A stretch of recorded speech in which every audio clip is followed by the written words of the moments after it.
Howdy, folks. Everybody hear me okay? Yes. Loud and clear. Awesome. All right, we'll give it a couple more minutes to let folks get in.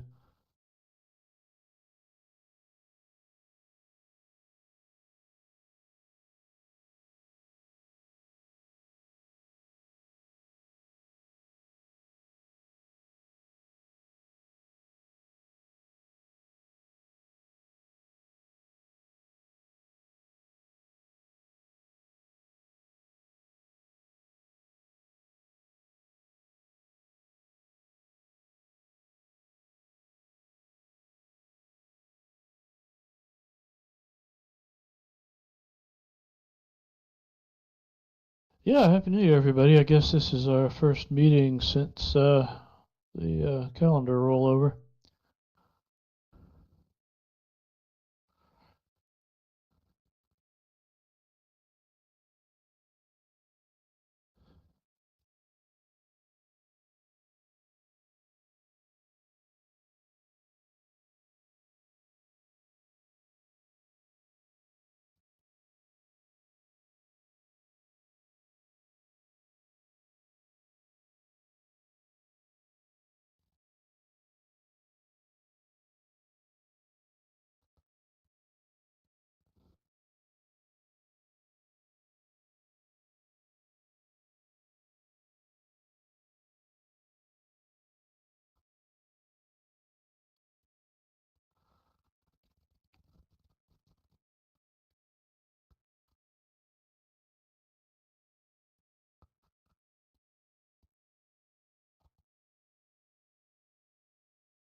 Okay, well, we might as well go ahead and get started. Not a lot of standard bookkeeping announcements this time.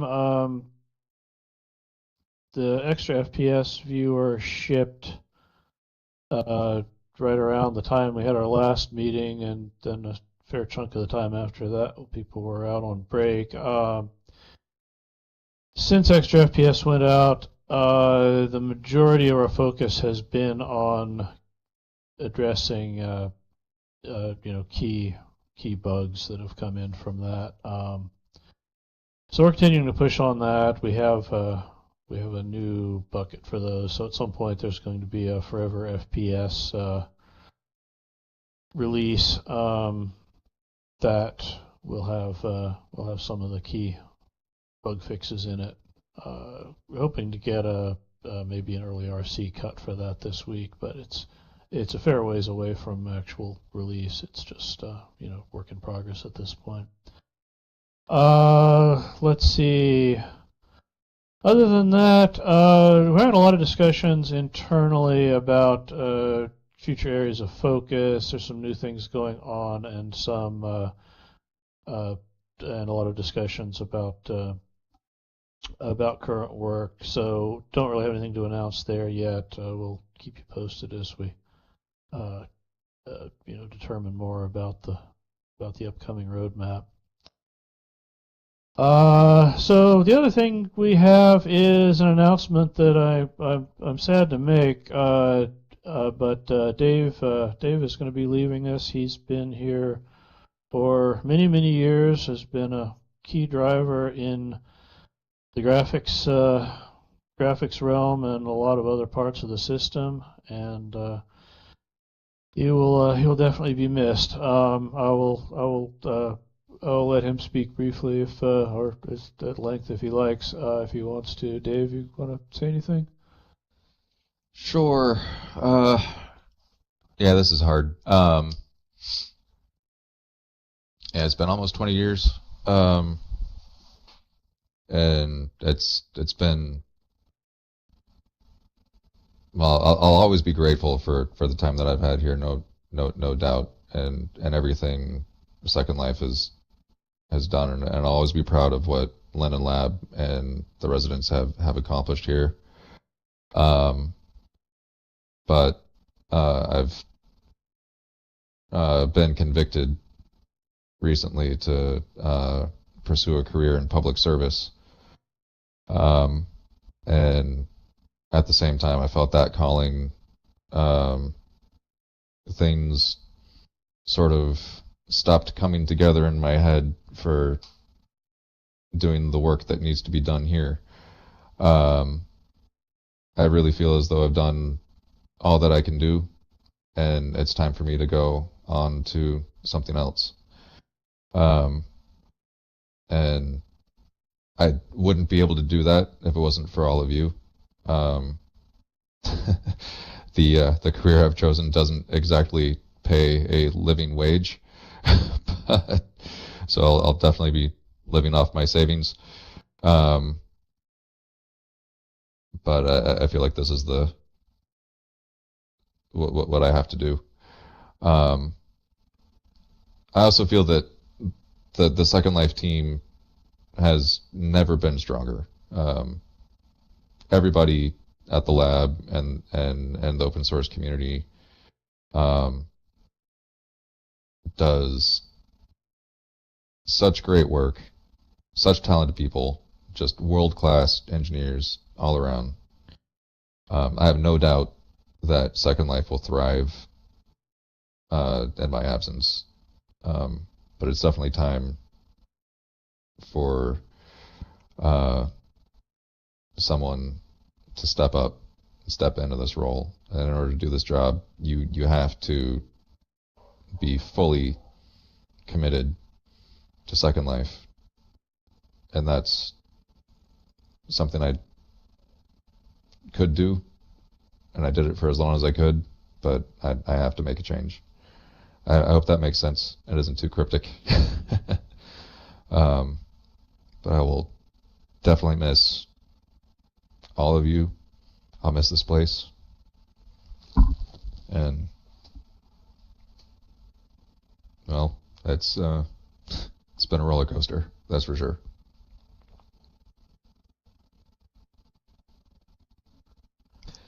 Yeah, who knows? Um, I won't claim to know what all the future holds. Um, but it is definitely something I need to step away from, at least for a time. But as a parting gift, I will place modifiable, sorry, a copyable and transferable copy of my bear on the table for anybody who wants to take a copy. Spread that to all your friends.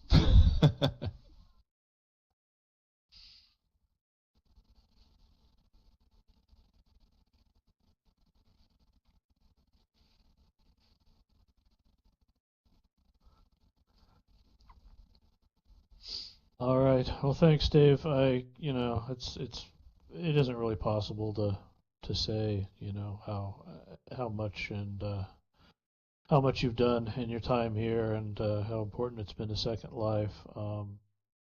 But just want to let you know we appreciate it all, and we'll really miss you here.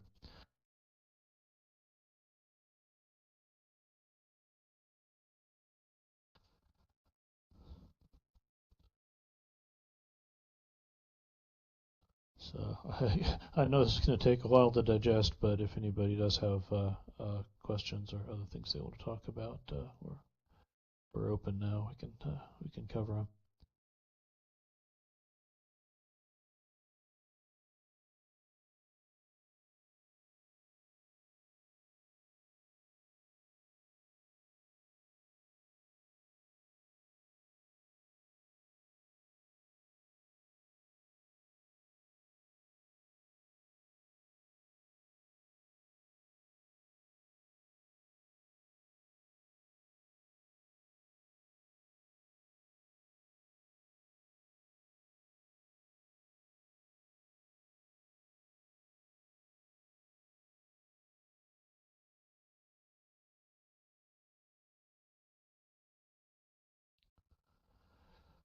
I did forget to set it to anyone can copy. Uh, Hold on, let me put down another copy. Request for Darcy to start joining us here. What kinds of things would you hope to cover with Darcy? Is all related to the AI work, the characters? Yeah. Yeah. I don't know what Darcy's sort of standard meeting MO is. If he has other places that he tends to cover that kind of thing, but I can pass that along and see. Certainly welcome to join us here if you'd like.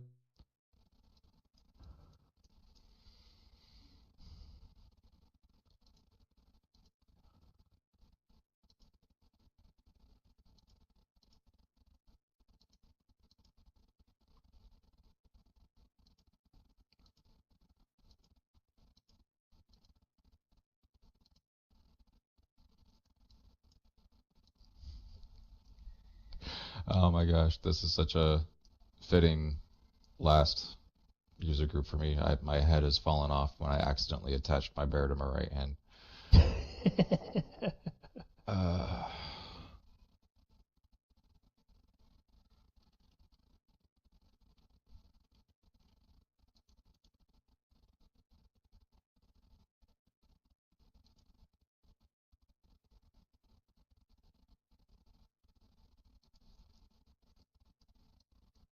Yeah, if you could leave a copy of your head here, that would be even more helpful in the bear. that probably wouldn't be fair to the person who made the head. I just did it again.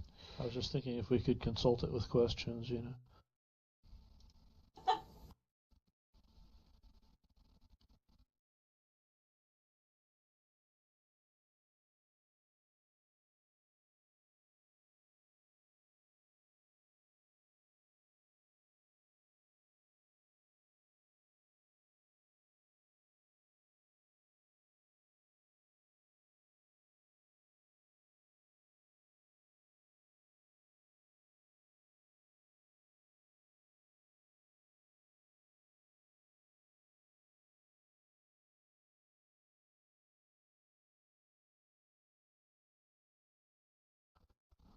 Magic 8 ball.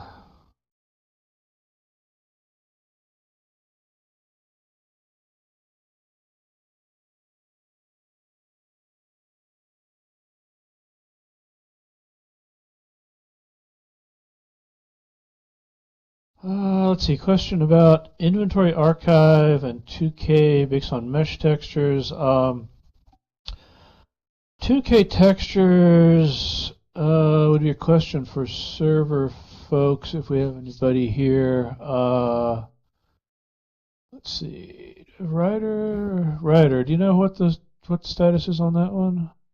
I was hiding. Let's see.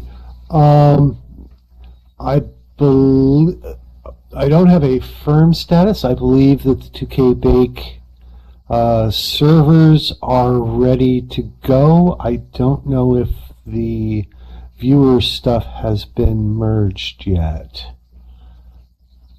or the viewer side. I can check with Pepper and uh, get a better update. Remind me what the viewer work for that was. I was thinking this was just a server side change. I do not I do not know other than I've heard it mentioned. So hold on, let me get an update Okay, from. yeah, I should sync up with Pepper about that then if there's changes that need to go in because I'm not sure if we have those on our.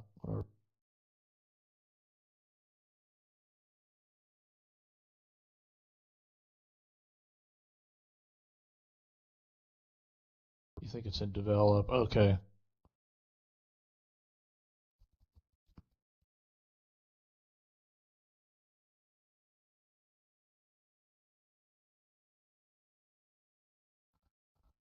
Okay, if that's a small change and it's needed to release the server work, then yeah, okay. Well, we'll have to get updated on that.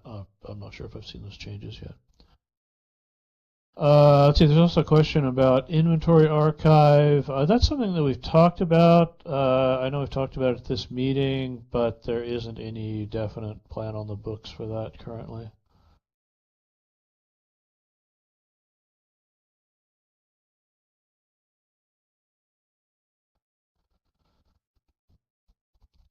The big service isn't really a viewer in the cloud, but it does have viewer code incorporated into it. It's a sort of a I don't know, it's sort of a hybrid monster in the cloud, I guess.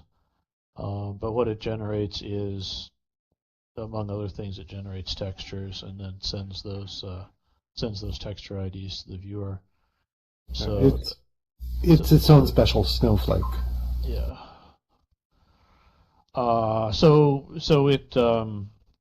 why I was thinking it was purely server-side change because the viewer already knows how to render server changes when it gets it. I think the Yeah. change. I think I do know what the change would be. The change would be allowing wearables to have 2K textures in them because we've had a limit of some smaller number in the past.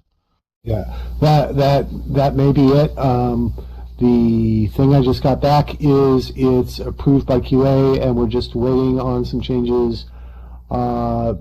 Yeah, we're just waiting on a couple of changes in the and for the beta to be promoted. And once that happens, we can pull the trigger on my side.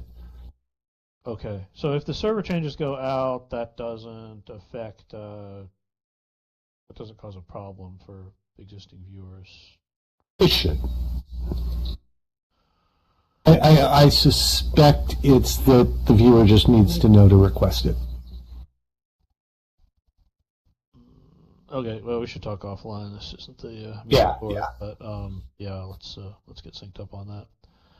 As I mentioned, there's a bunch of review going on currently about what we're tackling next on the viewer side, so this would need to get stuck in that queue as well and looked at.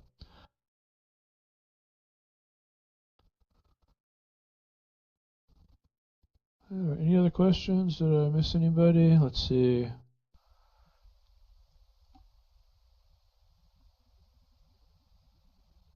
Theo, hi. Happy New Year to everybody, and Dave, sorry to see you go. I was wondering, I'm not sure if this is the right meeting for it though, with all the new implementation of the different types of access to Second Life now with the mobile viewer and Project Zero, which is fantastic, is it possible that we could have some sort of um, something that showed what view, like how you were accessing Second Life, like as part of the thing that hovers over our heads? Because I think that more care is going to be needed for some of those different accesses. One with the hour thing dropping somebody out, and the other with mobile not necessarily having the same controls. It might be beneficial.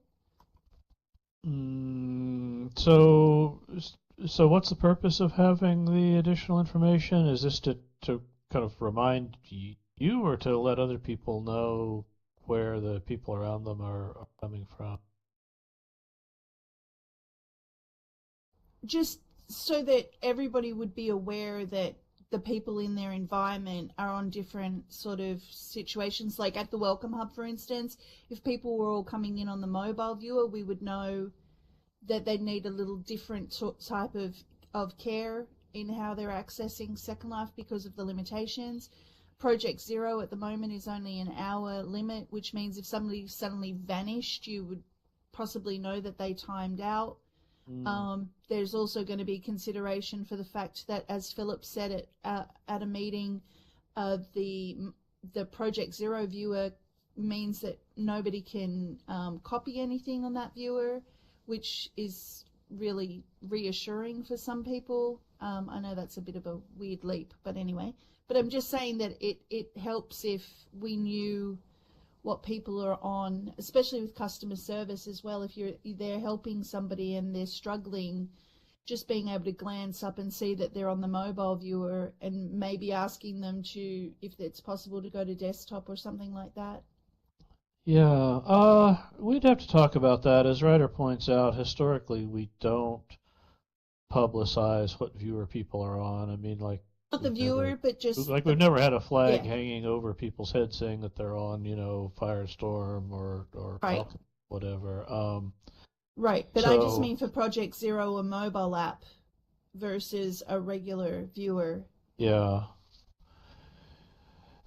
yeah. I mean, traditionally the idea has been that people would they would connect however they connect, and then they would all sort of be treated the same. I do understand that there might be cases where it's useful to have the information, but we'd have to kind of kick around the implications of that, I think. Right, and as asked, of course it could be optional, but by default, again, if somebody's coming through the Welcome Hub and they're new and they're using mobile, I don't even know how to begin to explain, even though I've used it, how you would help somebody in that way if they were struggling. It would be a very different mindset.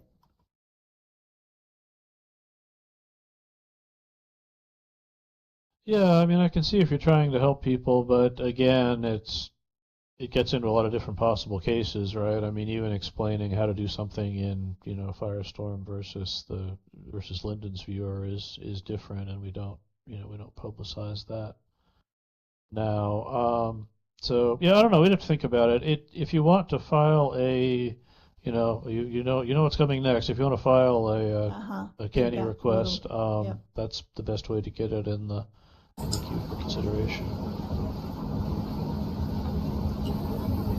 And I assume, I'm so sorry, everybody. Just idiotic. We need to obviously fix that bug that just got me that I didn't see, which was a in-region teleport. Makes my voice not work. Sassy, you were asking about, is the idea of being able to know what viewer people are coming in on?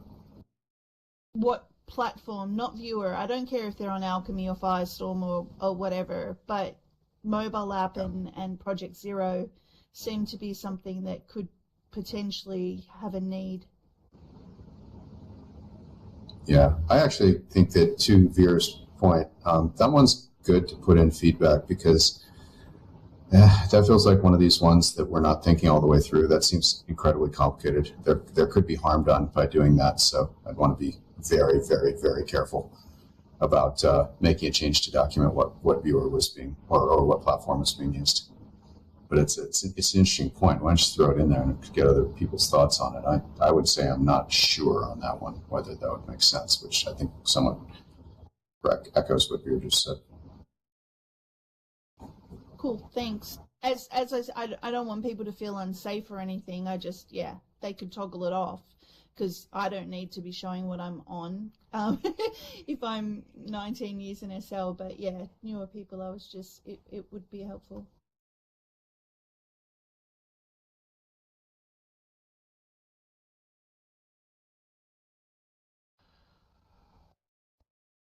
Oh, I should have mentioned this earlier in the meeting, but we're actually going to have to cut this one short at 30 minutes. Had a conflict come up that a bunch of us are going to have to run off to this time. So apologies for that. You're getting a little less meeting than you paid for this time. I might be able to hang around. We've got a few more minutes. Okay, yeah. If Philip's if Philip or other folks want to hang out, of course, you're welcome to stick around whenever you want. Yeah, I've got the rest of the hour. I can hang out and chit chat with people if we like.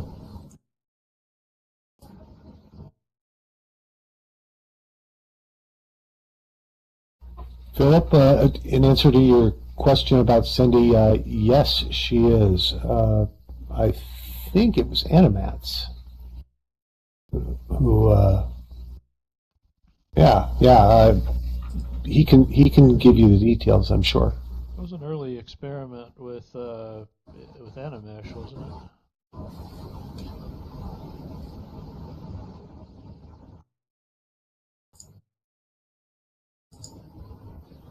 A lot of good comments here. I mean, I was asking about Cindy the bot because I think our policy with regard to bots is going to be a complex and evolving matter, right? Like as AI becomes more powerful, et cetera, we've got to all decide together, how best to handle it. And I was just struck by how Cindy's maybe perceived as pestering some people by just talking constantly, and I was kind of struck by how that's kind of a perfect case in point of the Yeah. challenge with bots.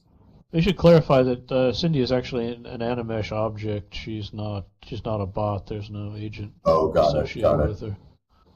Excellent point. So there's additionally that, right? There's cases in which we have full avatars, and then there are cases in which we have mesh objects that can emit text. Yeah.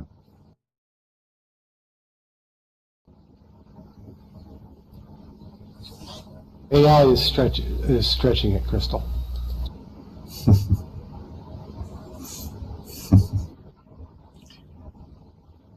I think Crystal, I can reflect on one statement there. You said when will LL promote SL is a great place to have serious work meetings. Unfortunately, I think statistically speaking, it isn't quite yet. I don't know what others think. Obviously, many of us that have been here for a long time kind of feel like it is, but I think that's a lovely example of a reason that I hope people use Second Life in the future. But I think that the lack of any visual images and the fact that the avatars don't move in a way that conveys your nonverbal communications, as I said before, is really deeply like that's the reason that I don't go out and say, hey, don't use Google Meet, use Second Life. Because even if Second Life had like no complicated UI, like it worked as easily as Google Meet, which obviously Project Zero, we're kind of getting there. I don't believe that people would switch off of Google Meet and use Second Life to have their meetings. Or I should say, I don't think that more than 90% of people would.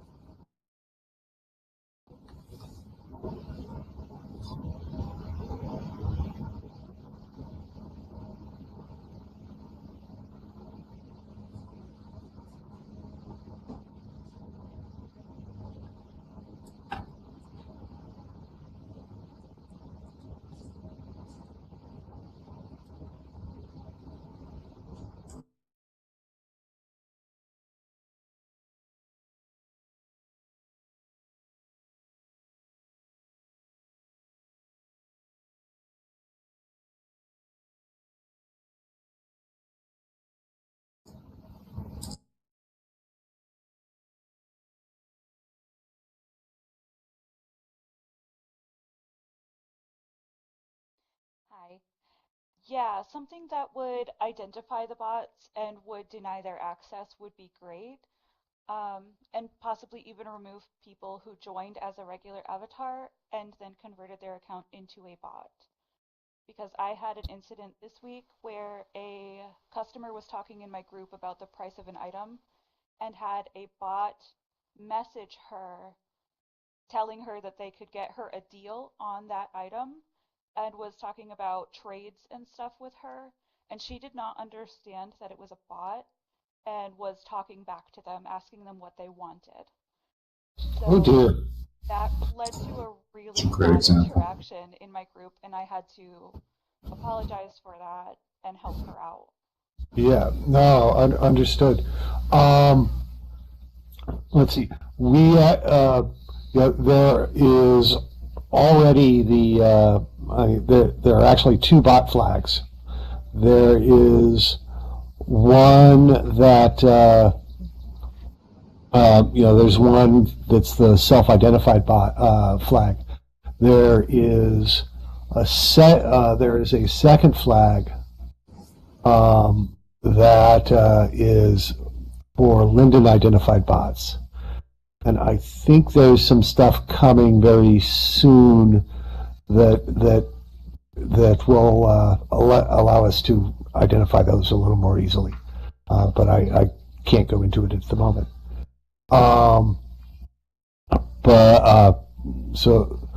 But adding already in a one-on-one chat, a bot. There is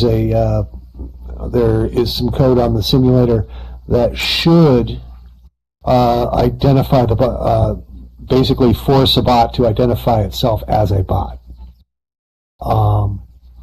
It did, sorry to interrupt, it did identify itself as a bot, but it also messaged me too, and it floods the chat so quickly that flag rolls up so quick that if you missed it and you don't scroll up, you don't notice that it's a bot. Oh dear. Okay. Yeah. sorry to jump in, folks. Some of us have to drop off now at the half-hour mark. So anyway, we will keep you posted on future updates, and anybody who's sticking around, you're welcome to do that. I'll talk to you later. I'll take yours. But going back to that, go ahead. I was going to say, go ahead, Philip. Oh, yeah, right.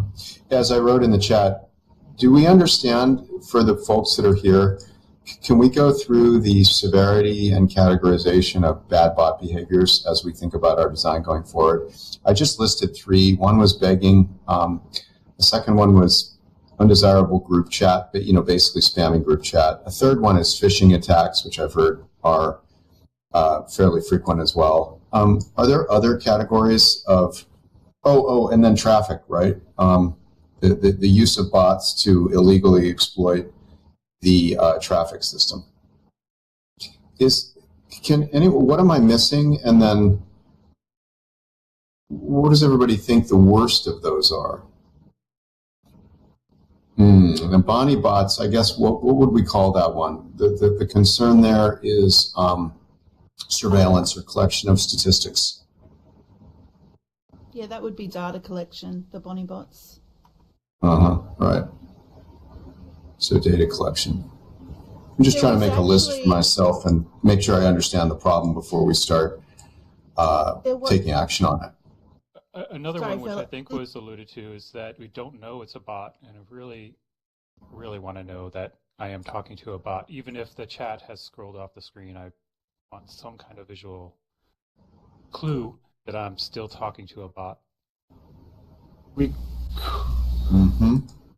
That message is identifiable on the viewer. There's some constants.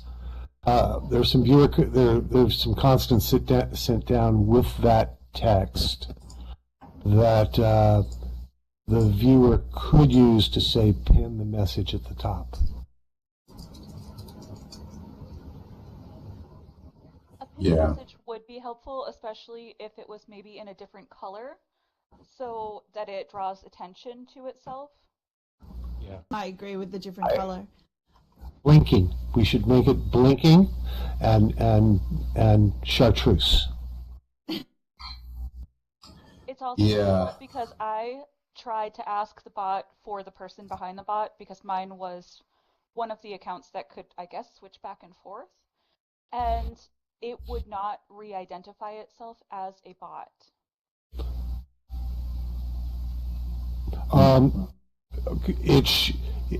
The way that's coded is that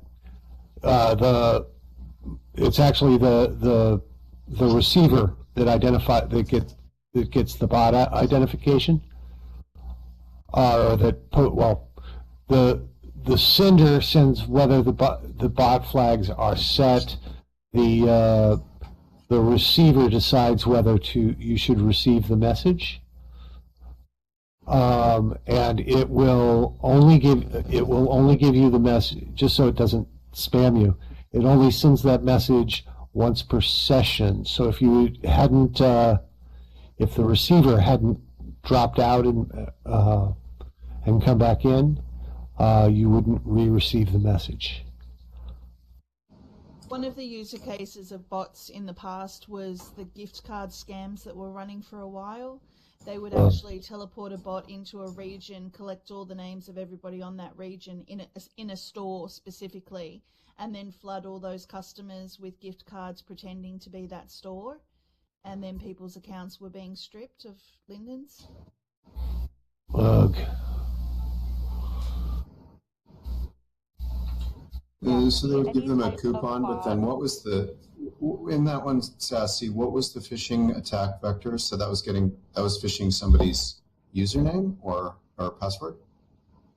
No. As a means of collecting you said draining their Lindens. How did Lindens get drained? They were giving gift cards named after the store, and people were attaching them thinking they'd been sent a gift card, and then as soon as they would allow, it would strip their Lindens.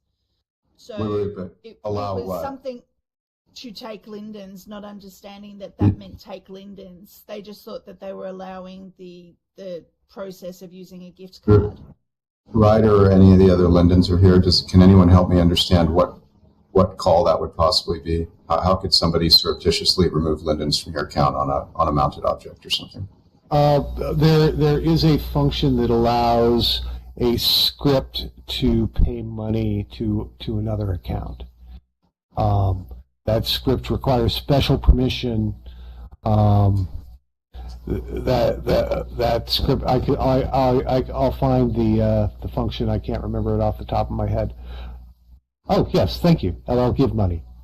So it was naivete. It was people being so excited that they'd just been given 1,000 Linden gift card from the store that they were standing in. That's why they were sending bots, grabbing everybody's name and then sending out gift cards to those people, but they would leave before they were caught out on it. So it was a chasing tail game of being able to ban the right accounts, because who gave the gift card versus who was collecting the data was completely different accounts. So I was just saying that that's another usage case of bots. Yeah, it's not strictly it's not strictly bots, but it's definitely an issue, and bots don't help. Right, they were just using that way to hit many locations at once, and everybody was being hit at the same time. It was a big thing. It sort of died off, but yeah, it was one use case. Can we focus on? I mean, maybe we could, while we're sitting here, make some progress on attacking like whatever the most common strategies are. So somebody was saying a bad. Fake marketplace link via group chats are the easiest ways to fish. Can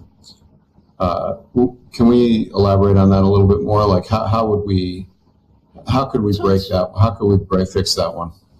We talked about it in the past. I requested that we just don't allow links unless they're coming from the actual group owners.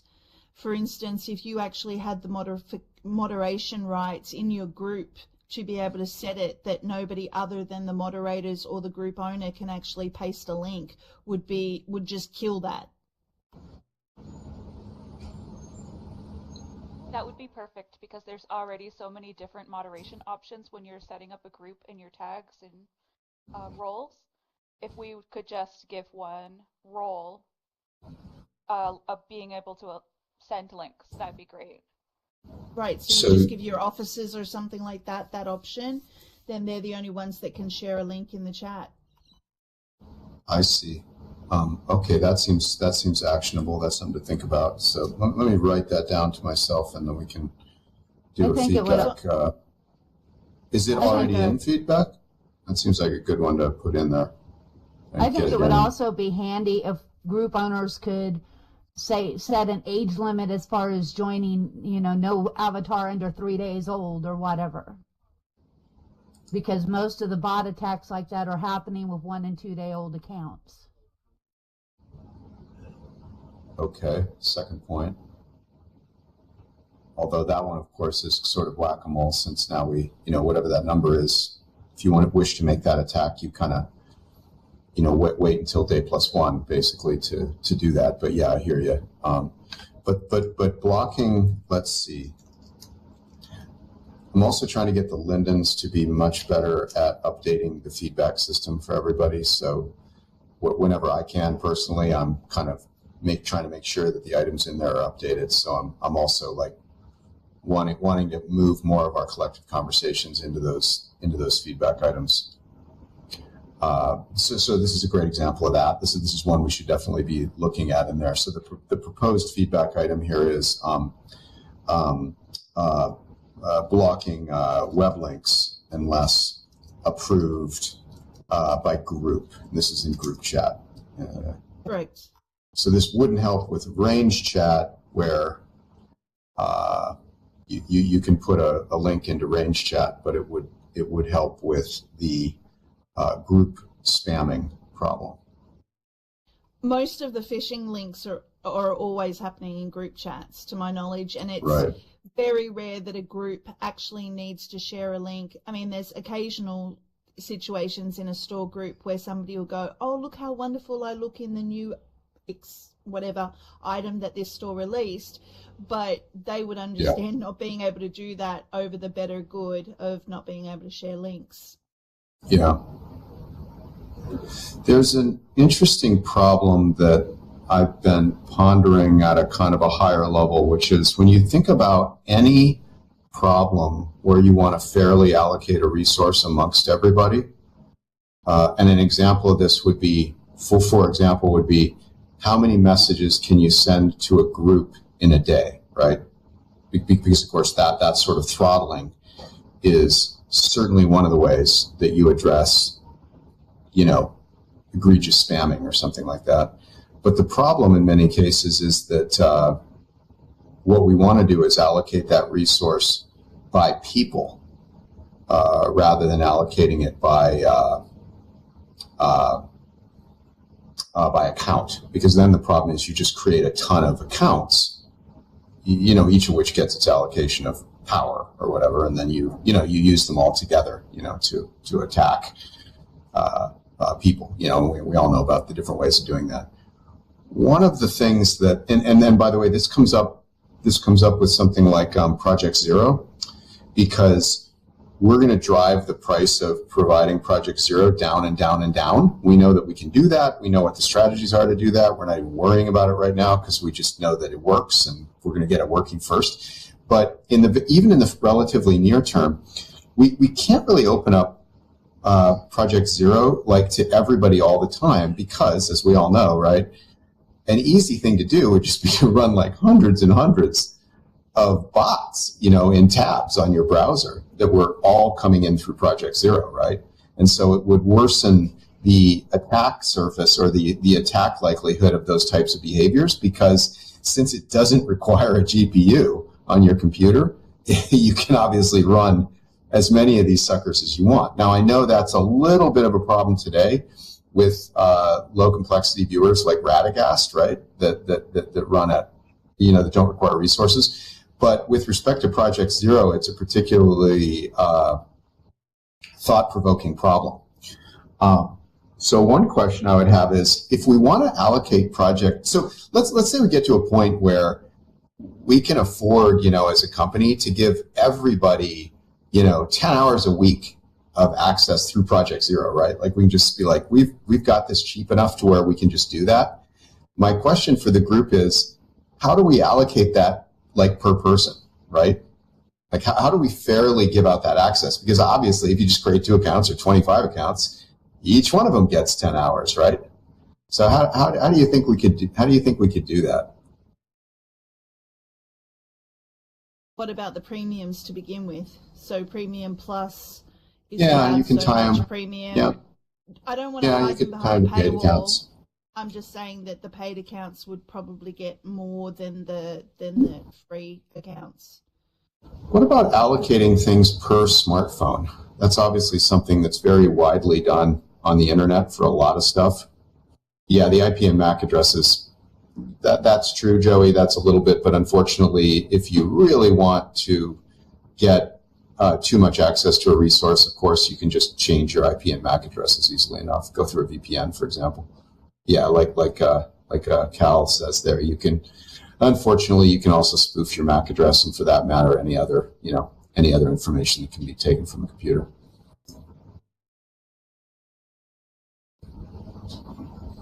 Yeah, browser fingerprinting's tough. I mean, that's cookies. There's obviously a wide societal discussion about the merits of that.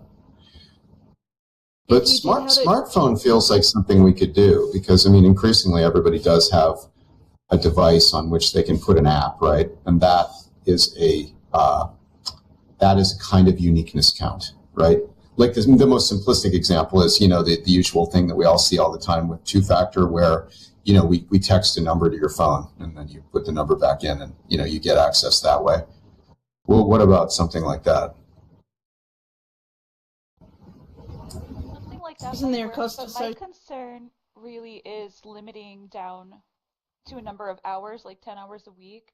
There are going to be customers who cannot access Second Life on whatever computer they have, or maybe they don't even have a regular beefy computer. Maybe they have a Chromebook and I wouldn't want to limit those people out of Second Life just because they cannot afford something better. Yeah. Fair statement. But I mean, the problem is the opportunity here is we're coming up with a different way to provide access that doesn't require a GPU at all, but it's unfortunately not without cost. You know, we're essentially providing the GPUs in the cloud in terms of what we're doing now. Right. I wonder if there's a way to limit it to maybe one device at a time, one login, one device. That's what I was.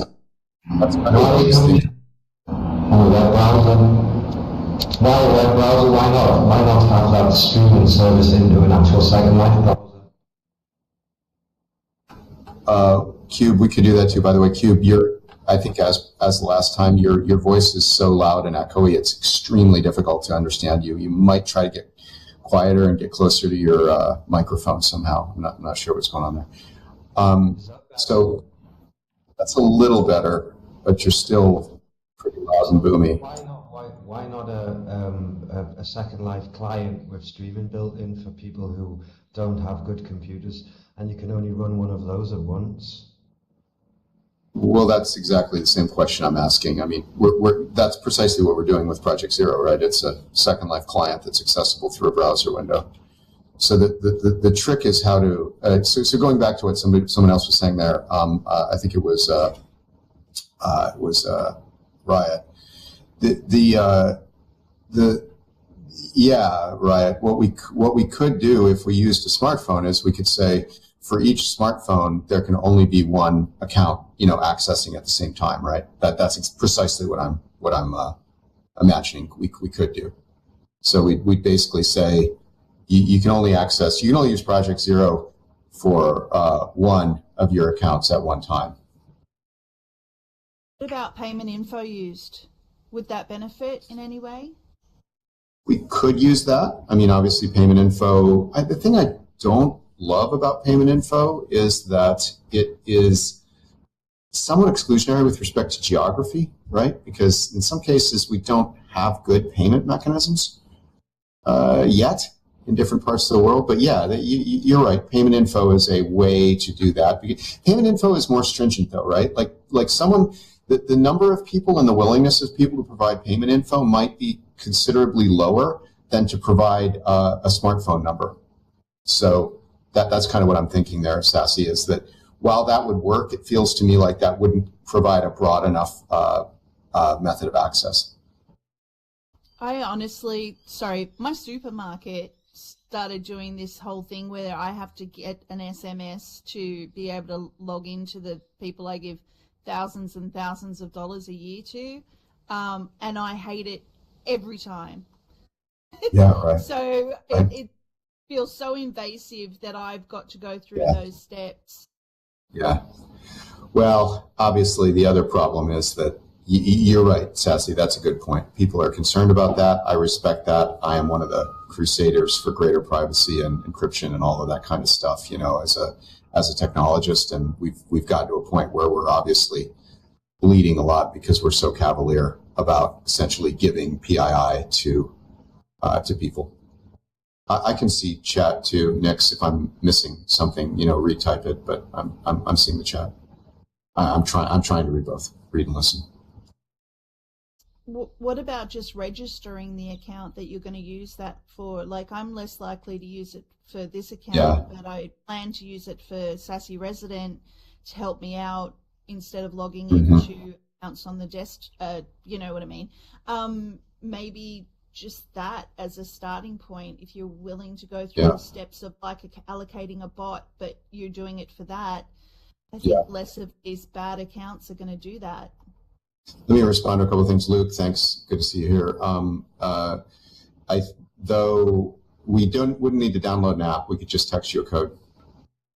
So we could do it through the app. You are right, but yeah, the presumption that everybody has the Second Life app is not, I think is an inappropriate presumption right now. We know that to not be the case. So, but we could do it that way. And then next, you were saying next what we could do with respect to a payment on file would be of a similar sort, where you could only have one Project Zero session running per payment on file, no matter how many accounts you had that for. So you could use it for any of your accounts, but only one of them at a time. With respect to voice versus text at the same time, yeah, the feature that one of our lead developers, Roxy, is leading the development work on Project Zero. Roxy is also the person who's doing development work for WebRTC. Somebody was asking about, what we should have at this meeting is, as I talk right now, you should see me captioned.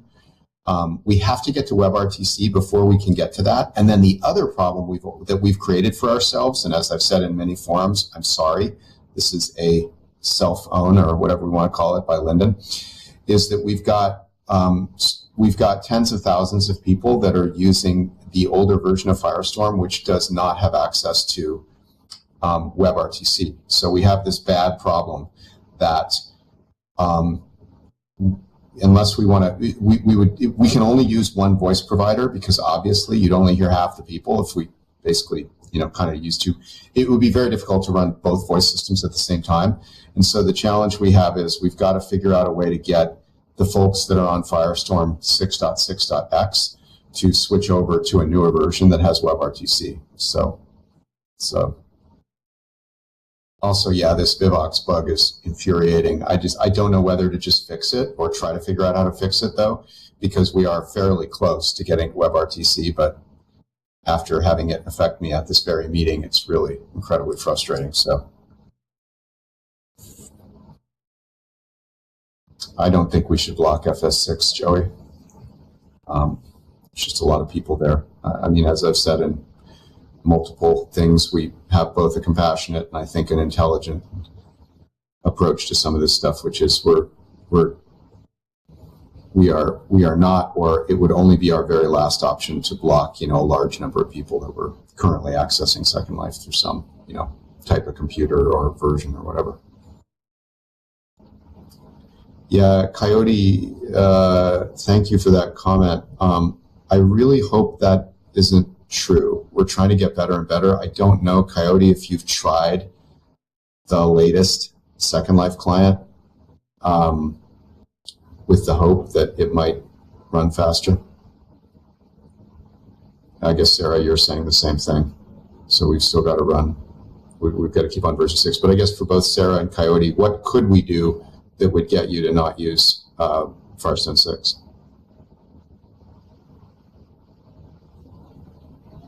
Oh, okay, Sarah, that's productive. So you'd like water to look better. You'd like to see reflections on water looking more like they did before.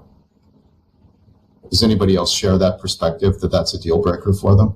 I just want to be thoughtful about this, because it's obviously we've created a big problem here, but at some point we have to figure out how to get out of this problem. All right, so at least for the folks here, water is the big problem. A lot of the sailing community is staying in version 6. Is that right, Sarah? I think we said that before. Uh-huh. The thing I don't know is how many folks... One thing I don't know is how many folks, and I can't know this, so I'm just going to say it. I just don't know it. I don't know a way to get it, because I'm not sure there's a way to get it. I'm not sure how many of the version 6 people are actually using voice, so it's kind of... If it turned out that nobody on version 6 was using voice, that would be so good, because then we could at least make the incremental step of switching to WebRTC, which would then get us voice captions, better quality voice, everything else that we need. Maybe that's something for one of your surveys, Philip. Put them on all the social medias, ask the questions, see what happens. Yeah, fair point. Maybe I'll do that. I guess you're right. I could say if you're on Firestorm 6, are you using voice? Yeah.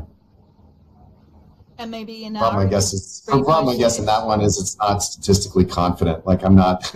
It's frustrating. This is obviously the big problem we have with Second Life that I've said here a number of times already. But one of the things that is yet another one of those tough things that I think people sometimes come at me and don't understand is that Second Life contains a number an unusually large number of very distinct groups of people that have very different needs, and those needs in many cases are mutually contradicting. So that's the trick with collecting a broad survey on something, is that it's very difficult to get a broad survey without literally sending, I don't even know. There's no way to get a broad survey of people in Second Life, because how would we even know who to ask,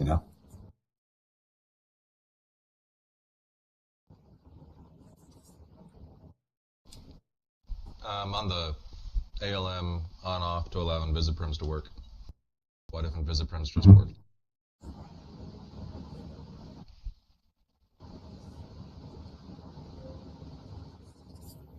Folks have thoughts on that? Right, I was just going to say that too, Vincent. We just need a new Invisiprim, whatever that was, whatever that weird technology, magic, making my feet disappear so I could wear high heels magic was. A new magic. Is that the backward winding thing on a tie? Is that what we're talking about? Yeah. Pizza.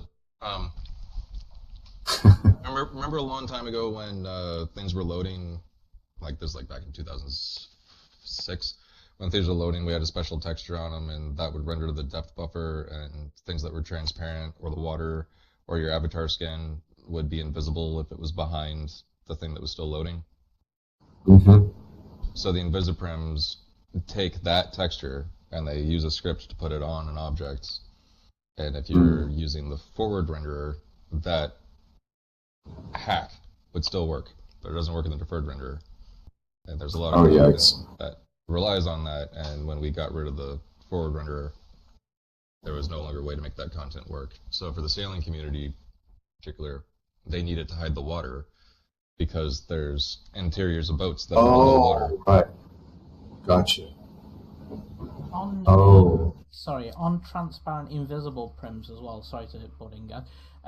One thing that as a content creator myself that I struggle with is in our arenas that we do, the big arenas, we have a lot of lighting, and because the items themselves are still there except for the parts of them are invisible, when it comes to edit things, you end up clicking the lights a lot when you're trying to edit, and you've got all these invisible prims, invisible walls and things to protect people from coming in.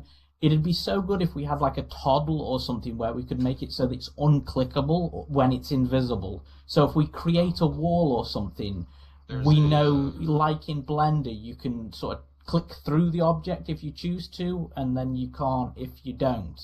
That would really help. 7x viewers, there's build options, select invisible objects. You can uncheck that, and you won't select the things that are 100% transparent. Oh, so there's a feature. So there's a feature, but it's in the latest one. Well, that happens all the time to me too, so don't feel bad. Matlock, but are you saying, Dave, that are you saying like we is there a straightforward path to just somehow doing invisiprims in the new render path or something? Yeah, the only reason they're not supported is because we called them deprecated. If we want to change our mind on that, that's absolutely something that's technically possible. So it's technically possible to render it. The question is, was there a reason why we didn't want invisiprims for some other reason? Is there some, maybe folks here know, is there a reason why we wouldn't want them, or we'd want to sort of deprecate them because they're problematic in a different way? Sorry, I just wanted to take a moment to appreciate that my last in-world meeting is explaining invisiprims to Philip. It's so true. It's so good. I know, such a moment of respect. Dave is one of the people who's built all this immense complexity, and it's so wonderful. Yeah, no, I'm coming back. I'm still learning. That one was here when I got here. No, I mean, like, even, I think it was like 15 years ago, we decided, yeah, this is a hack that we never intended to be a feature. We're going to call it deprecated. Yeah. We never actually removed, like it never worked in the deferred renderer. We left it enabled in the forward renderer for reasons I don't know. Yeah, and exactly. finally got rid of the forward render. It's the classic problem that we've got here. Again, I guess I'm defending myself, I suppose, but it's that everybody wants to move to a new rendering engine. They want to delete 40% of the features, but everybody has a different 40%.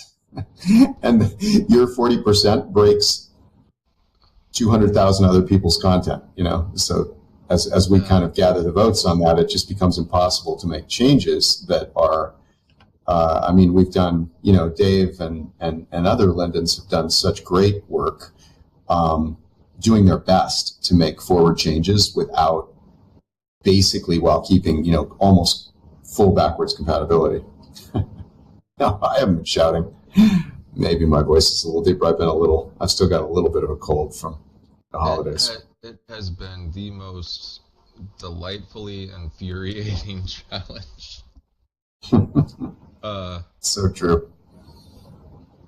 But yeah, honestly, it's part of what makes SL, and God bless it. Yeah, exactly. Well said, Dave.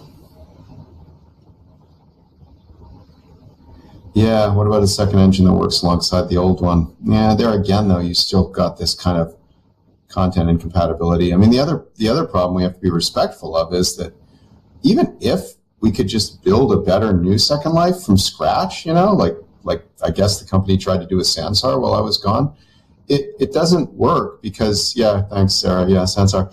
It doesn't work because part of the strength of Second Life is in the large number of people and content that are using it, right? Like, in other words, even if you built, and this has been done, as we all know, right? Like, well, OpenSim is a good example of this, right?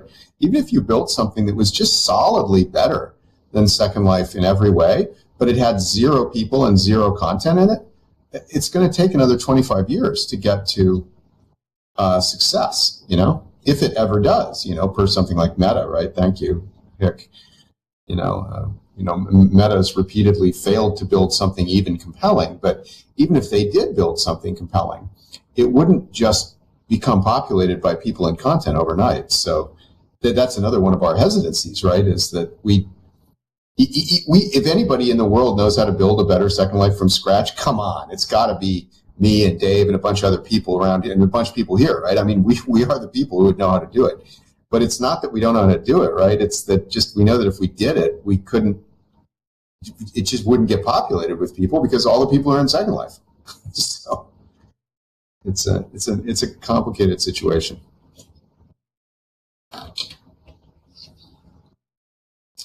Yes, and we can take a moment to poke fun at Meta for not having legs.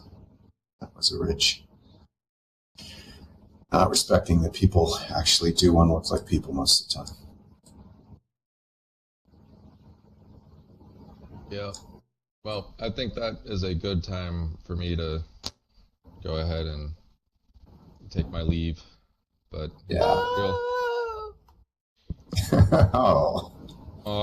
Honestly, was tearing up before. Oh, I don't have the bow gesture. I guess I'll just give you a good old wave. That's right. You got to give us.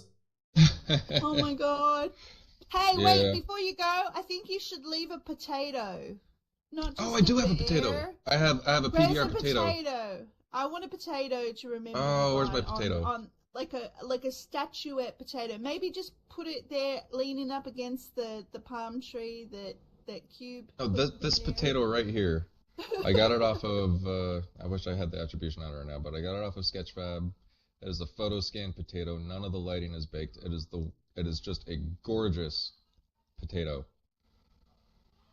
It is like I am so proud of how well SL renders this frickin' spud. See, that's it. That's the best thing from all of us that went through the pre-PBR, and it's the potato. Definitely the potato. Grief. Thank you so much for everything you did, because I don't think many of us would have gotten through PBR without your assistance, and just everything was so cool. Yeah. Thanks for that. It really does mean a lot. I do wish that had gone much smoother than it did, and that's one of those self-inflicted wounds that Philip talks about. but it is nearing completion, I believe, and I believe that the team is on the right track. You helped make SL more beautiful than we ever imagined that it was possible, for sure. Thanks, folks. Thanks, Dave. Take it easy. You too. Good luck, man.